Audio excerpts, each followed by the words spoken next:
ছন দিয়ে ঘর বেঁধেছি, বেঁধেছি ঘরের চালা, ইখরের বেড়া বেঁধেছি বাঁশের দিয়ে ফালা।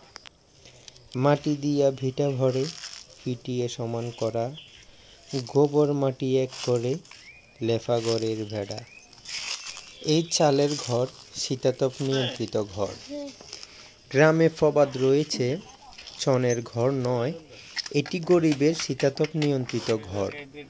অর্থাৎ ছনের ঘরে বসবাসরতরা মনে করেন অত্যন্ত খরতাপে ছনের ঘর শীতাতপ নিয়ন্ত্রিত, আবার শীতকালে অত্যন্ত ঠান্ডার হাত থেকে রক্ষা পাওয়া যায়। অনেক ধনাঢ্য পরিবার খরতাপ থেকে রক্ষা পেতে এবং চৈত্রের দুপুরে বিশ্রামের জন্য ছনের কাছারিঘর, বিশ্রামাগার তৈরি করে। ওইখানেই দিব্যি আরাম আয়েশে সময় কাটাতেন। কিন্তু